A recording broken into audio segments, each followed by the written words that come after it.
we'll see if Week 1 fatigue becomes any kind of a factor as we are back underway in the second half. This fielded a few yards into the end zone. And no run back here. This will be a touchback, and it comes out to the 25-yard line. Out come the Ravens now. They'll go on offense first here in this third quarter.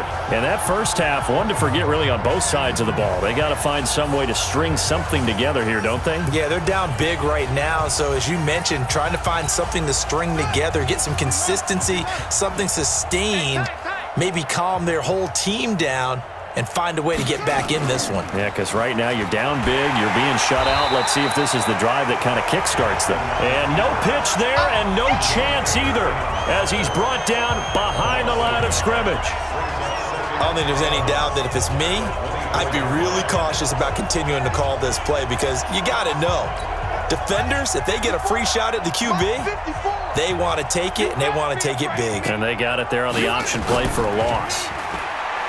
On second and 11 now. Jackson. They'll tussle for it, and this is going to be caught. 16 yards on that one at a Raven first. The goal for any offense versus his own defense, find the holes where guys are available and put the ball on the receiver before any defender can step up and fill it. They did it well there. Perfectly executed crossing route. And now a throw on first down there, but it's incomplete. And that's one he's got to be happy to have back. There wasn't a hole open in the zone. You'd have to think on early downs like that first down there, need to be a little bit more careful. Yeah, fortunately for him, got a couple more downs to play with. Here's Ingram. And he'll be out of bounds just shy of the 40. The Ravens get a new set of downs, give them 17 on that pickup. Baltimore was the most run-heavy team in the league last year after Lamar Jackson took over as a starter. And you think about Mark Ingram. He goes from a situation where he was sharing time with Kamara in New Orleans. Now he figures to be the top guy in the Baltimore backfield, although I guess you could say he's kind of splitting time with his quarterback, Lamar Jackson. But a great veteran presence Mark Ingram is behind Jackson. Ingram now in his 9th NFL season. And they're going to get him behind the line yet again as his nightmare afternoon continues. And this is a guy straight out of college. They're not going to try to groom for a year or two. They want him to produce right away. That's why they took him in the first round. They expect him to be a starter right away and a future All-Pro. So they don't have any time to wait for him to come along.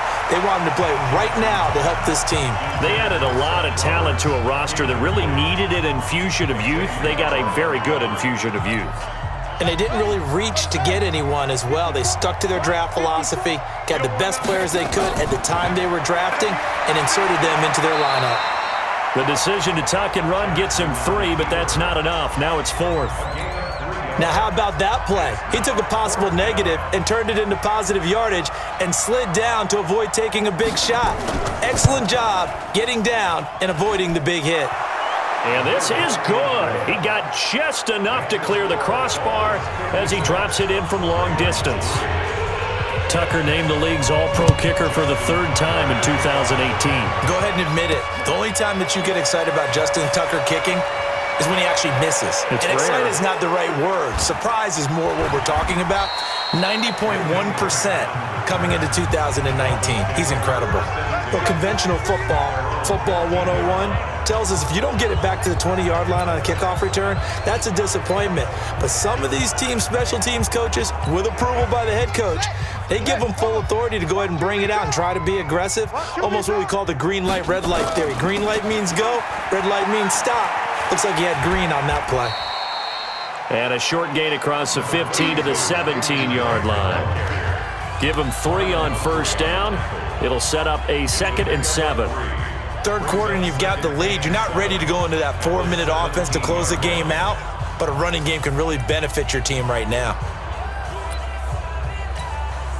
The last run got 3. Now here's 2nd and 7. Everyone's got 4 down. They stay on the ground with Drake. And for one of the few times here today, this run's not going to go anywhere.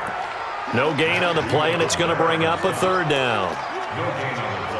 Perfectly designed blitz right there. They took that one from the grease board to the field because they were able to free up their linebacker to get into the backfield and spill the play. On 3rd down, he'll drop to throw. It's complete to Drake. And he'll be taken down, but not before they work it across midfield. That's a gain of nearly 40 yards on 3rd and medium to pick up the first. How about the rookie in his NFL debut? Looking sharp. It's 1st and 10. You got nothing. Check 26, check 26. He'll look to throw. It's complete. Stills. And he goes down, but not before getting this inside the 25. A well-executed 22-yard gain. I think it all came together there. In-breaking route, drove it with excellent pace. Money throw right there to move the sticks. Now a play fake here on 1st down. And he'll take this into the end zone for a Dolphins touchdown. A 24-yard touchdown as his guys continue to put this one out of reach. Brandon, is there any way you and I can join this quarterback in the zone he's in? He's absolutely feeling it. Touchdown after touchdown, throwing the ball.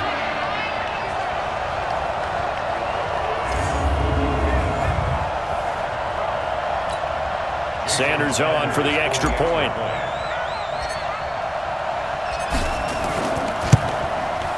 And the lead grows even larger here in the 3rd quarter.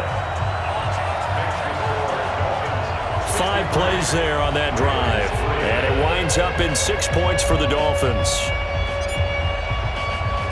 Out is the kickoff unit as they run up and send this one away. This is fielded at the goal line.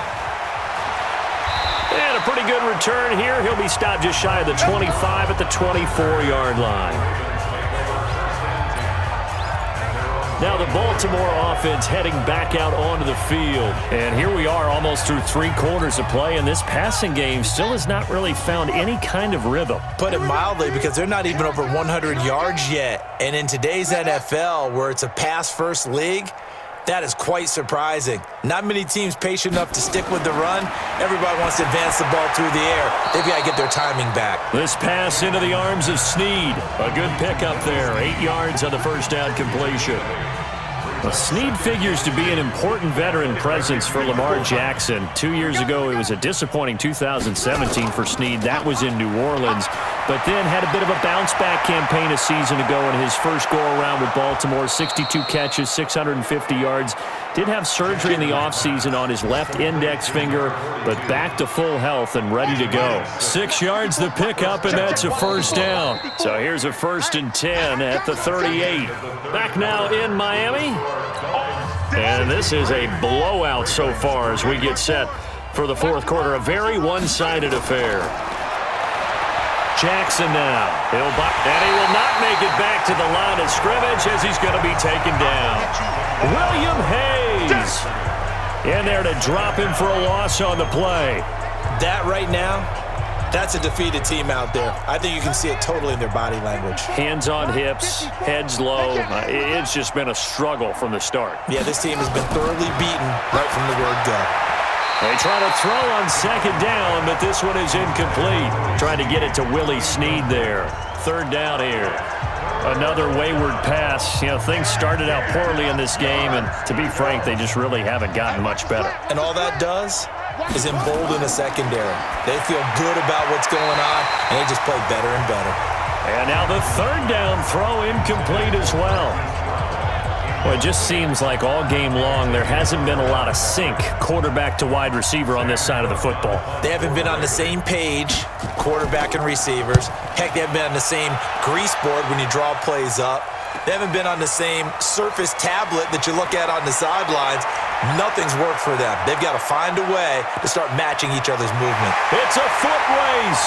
The 30, 20, 10, 5, and he will score. Touchdown, Miami.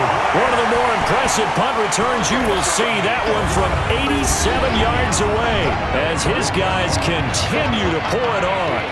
I think all teams probably like seeing that schedule for the first time, looking at week 1. Oh, good, we're at home. This is why.